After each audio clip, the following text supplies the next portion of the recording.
प्रिय विद्यार्थियों, नमस्कार। आज हम रचनाकारों के संक्षिप्त परिचय के अंतर्गत हिंदी के महान लेखक प्रेमचंद के बारे में सुनेंगे। प्रेमचंद न केवल हिंदी साहित्य के बल्कि भारतीय साहित्य के एक महान लेखक के रूप में सुप्रसिद्ध हुए हैं। प्रेमचंद जी का जन्म 31 जुलाई 1880 को बनारस के पास लम्ही नामक गांव में हुआ था। आपका असली नाम धनपत राय श्रीवास्तव था।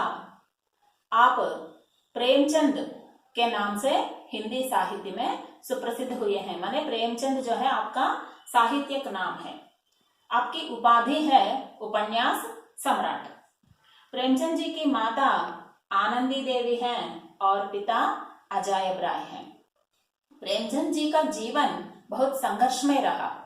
माने बहुत आर्थिक विपन्नता से गुजरी थी आपकी जिंदगी। बहुत से गरीब होते थे वे। इस तरह अपने संघर्षमय जीवन बिताते हुए भी प्रेमचंद एक सुधारवादी दृष्टिकोण को अपनाते हैं।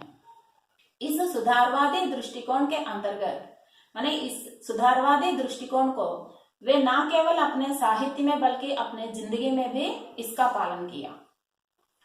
इसका उदाहरण हम यह कह सकते हैं कि प्रेमचंद शिवरानी देवी नामक बाल विधवा से शादी किए थे। आपका पहला विवाह था वो असफल रह गया था, इसलिए आपने शिवरानी देवी नामक बाल विधवा से दूसरी शादी की थी और इसका फलस्वरूप आपके 3 संतान हुए हैं, अमृत राय, श्रीपत राय और कमला देवी। प्रेमचंद हिंदी साहित्य में उपन्यास और कहानी इन दोनों को एक महत्वपूर्ण स्थान प्रदान किए हैं। इस तरह आप अपने कथा साहित्य में उपन्यास और कहानी इन दोनों के कथा साहित्य को साधारण से साधारण मानव तक पहुंचाने का प्रयास किया है और उनके कथा साहित्य में नायक के रूप में एक आम आदमी को बिठाना चाहते हैं आप। इस तरह साधारण मानव से जुड़े रहने के लिए आप अपने साहित्यिक भाषा में बहुत सारी व्यावहारिक भाषा का प्रयोग करते थे और सरल शैली में आप अपनी कहानियां और उपन्यासों को प्रस्तुत करते थे। वे अपने कहानी और उपन्यास साहित्य में बहुत सारी समस्याओं को उजागर किया जो उस समय के समाज में विस्तृत व्याप्त हुए थे। उनमें हैं सामाजिक रूढ़ियां। ये सामाजिक रूढ़ियों को आप अपने साहित्य में विस्तृत रूप से चर्चित किया और नारी की दयनीय दशा को आपने अपने कथा साहित्य में चित्रित किया, जिसमें विधवा समस्या भी एक प्रकार की समस्या होती थी और आर्थिक विपन्नता को भी आपने अपने कथा साहित्य में विस्तृत रूप से चर्चित किया। विभिन्न प्रकारों के शोषण जो उस समय के समाज में होते थे, उन सभी प्रकारों के शोषण का भी चित्रण हम प्रेमचंद के उपन्यासों में और कहानियों में देखते हैं। इसी के साथ साथ ग्रामीण जीवन की यथार्थता का चित्रण भी हम प्रेमचंद के उपन्यास और कहानियों में सुनते हैं। इसी के साथ साथ दहेज प्रथा, अनमेल विवाह, जाति भेद आदि अनेक प्रकार की समस्याएं जो उस समय के समाज में होते थे, उन सब का चित्रण प्रेमचंद ने अपने कहानी और उपन्यासों में किया है। प्रेमचंद केवल समस्याओं की ओर हमारी दृष्टि आकर्षित नहीं करते। उसके लिए हमें क्या करना चाहिए, माने उस समस्याओं का परिष्कार कैसे ढूंढना चाहिए, उसका समाधान कैसे ढूंढना चाहिए, इसकी ओर भी हमारी दृष्टि आकर्षित करते हैं।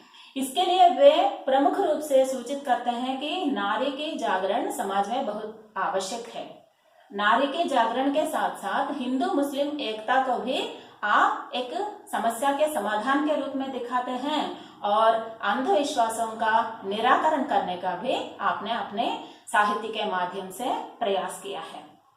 प्रेमचंद का यह सुधारवादी दृष्टिकोण जो है वो न केवल प्रेमचंद के बल्कि उस समय के सारे हिंदी साहित्य का दृष्टिकोण बन गया है और इसको हम कह सकते हैं एक युगांतकारी परिवर्तन कह सकते हैं हम। प्रेमचंद न केवल हिंदी के बल्कि उर्दू भाषा के भी लेखक माने जाते हैं, क्योंकि आपने उर्दू भाषा में भी बहुत साहित्य लिखा है। प्रेमचंद के साहित्य के बारे में अब हम कुछ देखते हैं। उनमें पहले है उपन्यास। आपके उपन्यासों में प्रमुख हैं रंगभूमि, कर्मभूमि, गोदान, गबन, निर्मला। तरह तरह के उपन्यास हैं और हर एक उपन्यास में आप एक एक समस्या को उजागर किया, माने एक एक समस्या की ओर पाठकों की दृष्टि आकर्षित की। उस समय के समाज में जितने सारे भी समस्याएं हैं उन सभी समस्याओं को आप अपने एक एक उपन्यास में एक एक प्रकार से चित्रित किया। और आपके 300 से अधिक कहानियां हैं। इन सब कहानियों को मानसरोवर के 8 भागों में संग्रहित किए हैं। प्रेमचंद की जो कफन कहानी है वो न केवल हिंदी साहित्य के बल्कि विश्व साहित्य में एक अद्भुत कहानी के रूप में चित्रित किया गया है। प्रेम की वेदी और संग्राम आपके प्रमुख नाटक हैं। प्रेमचंद निबंध लिखे थे और अनुवाद कार्य भी किया था उन्होंने, और फिल्मों की पटकथा के लेखक के भी आप सुप्रसिद्ध हुए हैं। इसलिए इतना विस्तृत साहित्य रचने के कारण प्रेमचंद का युग, हम एक प्रेमचंद का युग देखते हैं 1910 से लेकर 1936 तक। इस काल अवधि जो है हिंदी साहित्य के इतिहास में 1910 से 1936 तक का जो काल अवधि है इसको हम प्रेमचंद का युग मानते हैं। और प्रेमचंद का एक सिद्धांत माने एक सूत्र वाक्य के रूप में हम एक वाक्य देखते हैं, वो है आदर्शोन्मुख यथार्थवाद। अर्थात न केवल यथार्थता को चित्रित करते हैं प्रेमचंद अपने कथा साहित्य में, और न केवल आदर्शवाद को दिखाते हैं, माने आदर्श से होते हुए यथार्थ तक जाना, यथार्थ को चित्रित करते हुए आदर्श की ओर लेके जाना, ये आपके साहित्य का मुख्य उद्देश्य था, जिसको हम कहते हैं आदर्शोन्मुख यथार्थवाद। प्रेमचंद को कलम के सिपाही मानते हैं, कलम के सिपाही, क्योंकि आप अपने मित्रों से कहते थे जिस दिन मैं कुछ लिख नहीं पाता उस दिन मुझे खाने का अधिकार नहीं है, मैं ऐसा समझता हूँ। देखिए कितना सुंदर कर्तव्यनिष्ठ लेखक के रूप में हम प्रेमचंद को देखते हैं।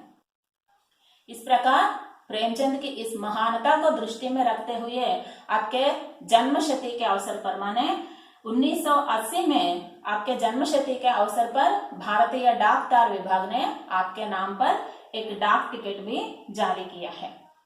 ऐसे महान लेखक प्रेमचंद का निधन 8 अक्टूबर 1936 को हुआ था, जो हिंदी साहित्य के लिए एक बहुत भारी लोक माने ह्रास कह सकते हैं हम। प्रेमचंद के निधन से हिंदी साहित्य एक महान लेखक को खो गया है। ये रहा प्रेमचंद का जीवन परिचय। धन्यवाद।